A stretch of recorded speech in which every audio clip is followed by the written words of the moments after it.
ஆமாம்.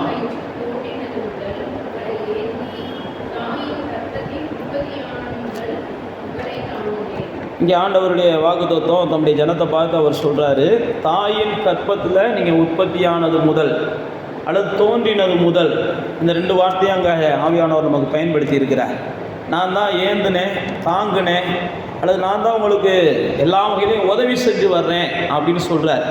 சொல்லிட்டு அதுக்கு அடுத்த வசனத்தில் தான் சொல்கிறாரு, ஏதோ அந்த நாள் மட்டும் இல்லை, முதிர் வயது வரைக்கும் நான் தான் என்ன செய்வேன், அப்படி செய்வேன். நரை மயிர் மட்டும், அங்கே நரை வயது மட்டும் நான் உங்களை தாங்குவேன் அப்படின்னு சொல்லி ஆண்டவர் அங்கே ஒரு பெரிய வாக்குத்தத்தத்தை தேவ பிள்ளைகளுக்கு கொடுக்குறார். அப்போ தேவனுடைய பிள்ளைகளாகிய நமக்குள்ள ஒரு நிச்சயம் இருக்கணும்.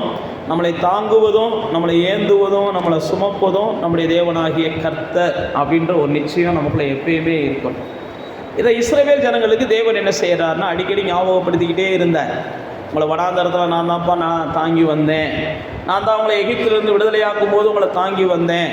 ஒரு பிள்ளை எப்படி தகப்பனால் சுமக்கப்படுகிறதோ அதே போல் நான் உங்களை சுமந்து வந்தேன், தாங்கி வந்தேன் அப்படின்னு சொல்லி தன்னுடைய ஜனத்திட்ட அவரை அடிக்கடி ஞாபகப்படுத்தினார். ஒரு கழுகு சுமப்பதை போல நான் உங்களை என்ன செஞ்சேன், சுமந்து வந்தேன். உபாகமத்துலலாம் பல இடங்களில் சொல்லுவார், வேறு யாருமே உங்கள் கூட இல்லைப்பா, நான் மட்டும்தான் என்ன செஞ்சேன், உங்கள் கூட இருந்தேன். யாருமே உங்களை சுமக்கலை, நான் தான் ஒரு தகப்பனை போல் உங்களை சுமந்தேன், அல்லது ஒரு கழுகை போல் சுமந்தேன் அப்படின்னு சொல்லி தேவன் தம்முடைய ஜனத்தோடு கூட பேசுகிறத பல இடங்களில் நம்ம பார்க்குறோம். அதனால் இந்த மாதத்தில் நமக்குள்ள ஒரு நிச்சயம் உண்டாகணும். தாயின் கர்ப்பத்தில் இருந்து இன்னைக்கு வரைக்கும் அவர் தான் நம்மளை என்ன செஞ்சுருக்கிறார், தாங்கி வந்திருக்கிறார். இனிமேல் நமக்கு நரை வயது வந்தாலும் அவர் தான் நம்மளை தாங்குவார். அதனால் எதிர்காலத்தில் இன்றைக்கி இருக்கிற சூழ்நிலைகளோ நாளைக்கு வருகிற சூழ்நிலைகளோ நமக்கு அச்சத்தை ஏற்படுத்தும் போதும் கலக்கத்தை ஏற்படுத்தும் போதும் நமக்குள்ள ஒரு நிச்சயம் இருக்கணும். எனக்கு எந்த சூழ்நிலை வந்தாலும் என்னை தாங்கக்கூடியவர் ஒருவர் இருக்கிறார். அவர் தான் அந்த வாக்கு தத்துவத்தை நமக்கு கொடுத்துருக்கிறார்.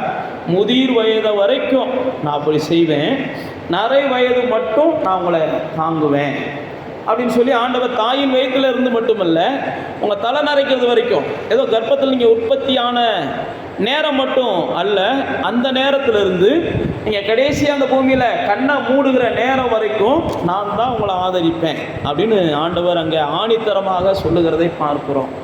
அதுக்கு இடையில நானும் நீங்களும் பல நேரத்தில் என்ன செஞ்சிடறோம், இது ஆதரிக்கும் அது ஆதரிக்கும், அப்படி ஆதரவு கிடைக்கும், அவங்க தாங்குவாங்க இவங்க தாங்குவாங்கன்னு நம்ம போய் வந்துக்கிட்டே தான் இருப்போம். மனதில் நம்ம போய் வந்துக்கிட்டு தான் இருப்போம். இஸ்ரவேலர்கள் அப்படி தான் என்ன செஞ்சாங்க, போய் வந்துக்கிட்டே தான் இருந்தாங்க.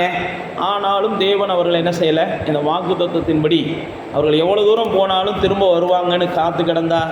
அவர்கள் எவ்வளோ தூரம் போனாலும் அவர்கள் வர வேண்டும் என்று சொல்லி அவர்களிடத்தில் தன்னுடைய ஊழியர்களை அனுப்பினார். அவர்கள் எவ்வளோ தூரம் போனாலும் அவர்கள் திரும்ப நான் தான் அவர்களை தாங்குகிறவர்கள் அப்படின்னு அவங்க உணரணும்னு சொல்லி அவருடைய வார்த்தைகளை அவர்களுக்கு வெளிப்படுத்தி கொண்டே இருந்தார். அதனால் சில நேரத்தில் நீங்களும் நானும் கூட தேவன் தாங்குகிறவர் அப்படின்றத மறந்தாலும் கர்த்தர் என்ன செய்கிறார், ஏதாவது ஒரு ரூபத்தில் ஞாபகப்படுத்திக்கிட்டே இருக்கிறார். நான் உங்களை தாங்குவேன், அல்லது நான் உங்களை ஆதரிப்பேன், நான் உங்களை சுமப்பேன், நான் உங்களை தப்புவிப்பேன், உங்களை நான் ஏந்துவேன், உங்களுக்கு நான் உதவியாக இருப்பேன்னு சொல்லி தேவன் ஏதாவது ஒரு ரூபத்தில் நமக்கு ஞாபகப்படுத்தி கொண்டே இருக்கிறார். நாம் எல்லோரும் அறிந்திருக்கிறோம், லூக்கா சுவிசேஷத்தில் அந்த சமாரியன் ஸ்டோரி 10ஆம் அதிகாரத்தில் பார்க்குறோம். சமாரியன் ஸ்டோரி, அந்த சமாரியன் ஸ்டோரியை இயேசு சொல்லுகிறார். யார் எனக்கு அந்நியன் அல்லது யார் என்னை நேசிக்கிறான்னு சொல்லும்போது அங்கே இயேசு அழகாக அந்த சமாரியன் ஸ்டோரியில் சொல்லுகிறார், உனக்கு யார் உதவி செய்கிறாங்களோ அல்லது யார் உன்னை ஆதரிக்கிறாங்களோ அல்லது யார் உன்னை தாங்குகிறார்களோ யார் உன்னை சுமக்கிறார்களோ அப்படின்னு சொல்லி அங்கே ஒரு ஓமையை சொல்லுகிறார். ஒரு லேவியன் அந்த இடத்துக்கு வேதத்தில் ஒரு 32ஆவது வசனத்தில் அவனை கண்டு விலகி போயிட்டான். சமாரியன் அந்த வகையிலேயே வர்றான், அவன் தான் அவனை பார்த்து மனதுருகிறான். அவன் தான் என்ன செய்கிறான், கிட்டத்தில் போய் அவனுடைய காயங்களுக்கு எண்ணெயும் திராட்சை ரசமும் வாத்து காயங்களை கட்டி வாகனத்தின் மேலே ஏற்றி அதுக்கப்புறம் அதை சுமந்து கொண்டு போகிற சூழ்நிலைகளை அங்கே ஆவியானவன் நமக்கு ஞாபகப்படுத்துகிறார். இப்படி தான் சில நேரத்தில் மனிதர்கள் நம்மளை சுற்றிலும் இருக்கிறவங்க நம்முடைய சூழ்நிலைகளை பார்த்து கடந்து போயிடுவாங்க. சில நேரத்தில் நம்மை சுற்றிலும் இருக்கிற ஜனங்கள் நம்மளுக்கு உதவுவாங்க அப்படின்னு நம்ம நம்புவோம். அது நமக்கு கடைசியில் ஏமாற்றத்தை தான் கொடுக்கும். ஆனால் நமக்குள்ள ஒரு நிச்சயம் இருக்கணும், யார் நம்மளை ஆதரிக்கலைனாலும் தாங்கலைனாலும் என்னை தாங்கக்கூடியவர், என்னை தேற்றக்கூடியவர், என்னை விசாரிக்கக்கூடியவர் ஒருவர் இருக்கிறார். அதை தான் இங்கே சொல்கிறாரு. மற்றவங்கெல்லாம் கடந்து போயிடுறாங்க, ஆனால் இங்கே யாருனே தெரியாத ஒருவர் அவனுக்கு உதவுகிறதை பார்க்கிறோம். அப்போ தேவனை நீங்கள் சார்ந்து இருக்கும்போது தேவன் என்னை தாங்குவார் அப்படின்ற நிச்சயத்தோடு நீங்கள் இருக்கும்போது, தேவன் என்னை சுமப்பார் அப்படின்ற நிச்சயத்தோடு இருக்கும்போது, நமக்கு உதவுவார்கள், இவர்கள் தேவனாலே அனுப்பப்படுவார்கள். நம்ம நினைக்கிறவங்கெல்லாம் சில நேரத்தில் நம்மளுக்கு தூரமாக இருப்பாங்க. நாம் நினைக்காத யாரோ ஒருவர் நம்முடைய காரியங்களில் வந்து நமக்கு என்ன செய்வாங்க, உதவி செய்வாங்க. ஏதாவது ஒரு மனுஷனை கர்த்தர் என்ன செய்வார், அனுப்புவார். ஏதாவது ஒரு சூழ்நிலைகளை கர்த்தர் உருவாக்குவார். ஆனால் கர்த்தருடைய நோக்கம் என்னன்னா, தலை நரைக்கிறது வரைக்கும் அவர் தான் நம்மளை தாங்குகிறவர்ன்ற நம்பிக்கையோடு தன்னுடைய ஜனங்களை என்ன செய்யணும், வாழணும். அதனால தான் சங்கீதக்காரன் தாவீது பல இடங்களில் சொல்வான், நான் கற்பத்திலிருந்து விழுந்தது முதற்கொண்டு உம்மாலை என்ன செய்கிறேன், ஆதரிக்கப்படுகிறேன். என் தாயின் வயிற்றில் இருக்கும்போது நீங்கள் தான் எனக்கு நம்பிக்கை, இன்றைக்கும் நீங்கள் தான் என்னுடைய நம்பிக்கையாக இருக்கிறீங்க அப்படின்னு சொல்லி பேசுவார். சங்கீதம் 139 சொல்லும்போது கூட, என் கருவெல்லாம் உருவானதை நீங்கள் பார்த்தீங்க, நான் நடக்கிற இடத்துல நீங்கள் தான் இருந்தீங்க, நான் உட்கார இடத்துல நீங்கள் தான் இருந்தீங்க, நான் எழும்புற இடத்துல நீங்கள் தான் இருந்தீங்க, நான் எங்கே போனாலும் நான் உண்மை தான் பார்க்க முடிஞ்ச ஒழிய வேறு எல்லாரையும் நான் என்ன செய்ய முடியலை, பார்க்க முடியலை அப்படின்ற இடத்துல அந்த 139 சங்கீதத்தில் சங்கீதக்காரனாகிய தாவீது தேவனை நோக்கி பேசுகிறதை பார்க்கிறோம். அதனால் தேவ பிள்ளைகளாகிய தேவனுடைய பிள்ளைகளாகிய நமக்குள்ள ஒரு நிச்சயம் இருக்கணும். நான் நடந்தாலும் அவர் என்னை தாங்குகிறார், நான் அமர்ந்தாலும் என்னை தாங்குகிறார், நான் தூங்கினாலும், சங்கீதம் 4 சொல்லும்போது சொல்லுவான், நான் தூங்கினாலும் அவர் என்னை தாங்குகிறார், நீர் என்னை தாங்குறதுனால தான் நான் நிம்மதியாக தூங்குறேன் அப்படின்னு சொல்லி சங்கீதம் 4 சங்கீதக்காரன் சொல்லுகிறதை பார்க்கிறோம். அப்போ தேவனுடைய பிள்ளைகளாகிய நானும் நீங்களும், என்னை தாங்குகிற தேவன் இருக்கிறார், என்னை சுமக்கிற தேவன் இருக்கிறார், என்னை ஆதரிக்கிற தேவன் இருக்கிறார், எனக்கு உதவி செய்யக்கூடிய தேவன் இருக்கிறார் என்ற நம்பிக்கை இருந்தால் தான் நாம் நிம்மதியாக கூட என்ன செய்வோம், தூங்குவோம். இல்லைன்னா நம்முடைய தூக்கம் கூட நமக்கு என்ன செய்யாது, நிம்மதி இல்லாததாக மாறிடும். நம்முடைய நிச்சயம் தேவனை குறித்ததாக இருக்கணும். அதனால தான் தேவன் தன்னுடைய ஜனத்தை பார்த்து சொல்லுவாங்க பல இடங்களில், நீங்கள் ஏன் எகிப்தை நம்புறீங்க, நீங்கள் ஏன் இதை நம்புறீங்க, ஏன் அதை நம்புறீங்க, நீங்கள் என்ன நம்புங்க அப்படின்ற இடத்துல பேசுவார். நீங்கள் பார்த்தீங்கன்னா ஆமோஸ் மூலமாக தேவன் சொல்லும்போது சொல்லுவார், நீங்கள் என்ன நோக்கி பாருங்கள், நீங்கள் பிழைப்பீங்க, நீங்கள் பெத்தேலுக்கு போகாதீங்க, அங்கே போகாதீங்க, கில்காலுக்கு போகாதீங்க, இங்கே போகாதீங்க, ஆனால் என்ன நோக்கி என்ன செய்யுங்க, வாங்க, என்ன நோக்கி பாருங்கள், நீங்கள் பிழைப்பீங்க, எங்கள் மூலமாக தான் உங்களுக்கு வாழ்வு உண்டாகும் அப்படின்னு சொல்லி தேவன் தன்னுடைய ஜனத்தோடு கூட அடிக்கடி பேசுகிறதை நாம் பார்க்கிறோம்.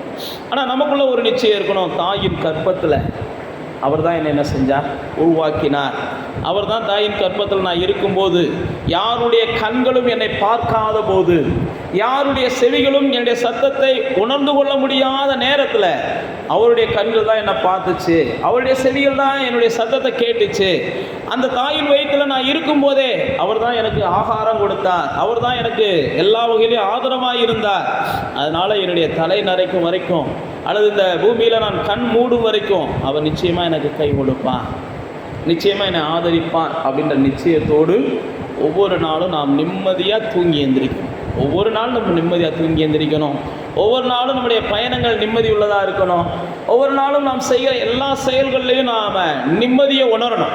தேவ பிள்ளைகளுடைய பெரிய பாக்கியமே தேவன் எல்லாத்தையும் பார்த்து கொள்ளுவார் அப்படின்ற நிச்சயத்தோடு இருக்கிற நாம் எப்பயும் என்ன செய்யணும், சந்தோஷமாக இருக்கணும், எப்பயும் சமாதானமாக இருக்கணும். அதனால தான் ஆண்டவர் சொல்லுகிறார், நான் தாயின் வயிற்றில் எரேமியாவை பார்த்து சொல்லுவார், எரேமியா பயப்படுவார், இந்த ஜனங்கள்கிட்ட நான் எப்படி பேசுறது, பேச அறியாத சிறுவனாக இருக்கிறேன் அப்படின்னு சொல்லுவார்.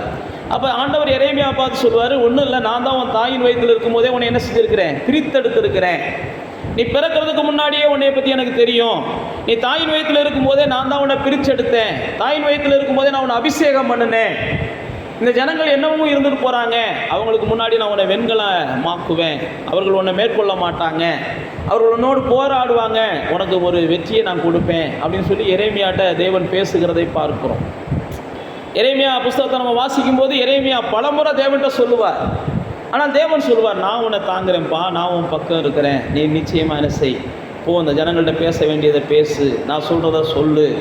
அப்போ தேவனுடைய பிள்ளைகளாகிய நாம் ஒன்றை புரிந்து கொள்ளணும், தாயின் வயிற்றிலிருந்து தலை நரைக்கிறது வரைக்கும் அவர் தான் நமக்கு நிழலாக இருக்கிறார், அவர் தான் நமக்கு வெளிச்சமாக இருக்கிறார், அவர் தான் நமக்கு ஆகாரம் தருகிறவராக இருக்கிறார், அவர் தான் நம்மளை ஆதரிக்கிறவராக இருக்கிறார். தாயின் வயிற்றில் நம்ம உண்டான நாள் முதற்கொண்டு தலை நரைத்து இந்த பூமியை விட்டு போகிற நாள் வரைக்கும் அவருடைய நிழலில் தான் நானும் நீங்களும் வாழுகிறவர்களாக இருக்கிறோம் என்ற நிச்சயம் நமக்குள்ளே இருக்கணும். அதனால தான் பவுல் அப்போஸ்தலன் சொல்லும்போது அப்போஸ்தலர் 17ஆம் அதிகாரத்தில் சொல்கிறார், நம்ம அவருக்குள்ளே தான் அசைகிறோம், அவருக்குள்ளே தான் நம்ம நிற்கிறோம், அவருக்குள்ளே தான் நம்ம வாழுகிறோம். அவர் எல்லா வகையான காரியங்களையும் நமக்காக செய்து அவர் இன்னைக்கும் நம்மோடு கூட இருக்கிறார் என்பதை அவர் உறுதிப்படுத்துகிறார். அதைத்தான் அப்போஸ்தலர் 17ஆம் அதிகாரத்தில் பவுல் அப்போஸ்தலர் ஒரு பிரசங்கமாக பண்ணுவார். எல்லாவற்றையும் செய்து நம்ம அவருக்குள்ள தான் இருக்கிறோம், நம்ம அவருக்குள்ள தான் அசைகிறோம், நம்ம அவருக்குள்ள தான் வாழுகிறோம், அவரால் தான் நம்ம நடத்தப்படுகிறோம் என்பதை நிரூபிப்பதற்காக தேவன் என்ன செய்கிறாராம், எல்லா வகையிலையும் செய்து அவர்களை தன்னை குறித்து சாட்சியிடுகிறார் அப்படின்னு சொல்லி பவுல் அப்போஸ்தலன் சொல்லுகிறதை பார்க்கிறோம். அப்போ தேவனுடைய பிள்ளைகளாகிய நீங்கள் ஒரு நிச்சயத்தோடு இந்த மாதத்தை துவங்குங்க.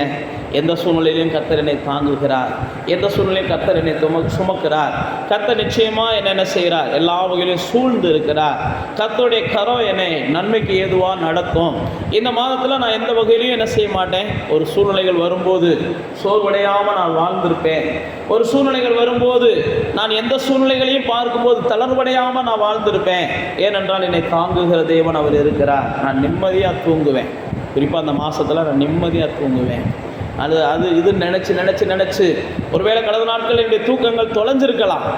ஆனால் இந்த மாதத்தில் கர்த்தருடைய ஆவியானவர் சொல்லுகிறார், இனி நான் என்ன செய்ய போகிறேன், கர்த்தர் என்ன தாங்குகிறார். சங்கீதக்காரன் அழகாக சொல்கிறான், நான் எழும்பி பார்க்குறேன், அவருடைய கரம் என் கூட இருக்குது, அவருடைய நான் எழும்பி பார்க்குறேன், நான் சுகமாக அவர் தான் என்னை ஒருவர் தான் தங்க பண்ணுகிறார் அப்படின்னு சொல்லி சங்கீதம் 4 அவன் சொல்லுகிறதை பார்க்கிறோம்.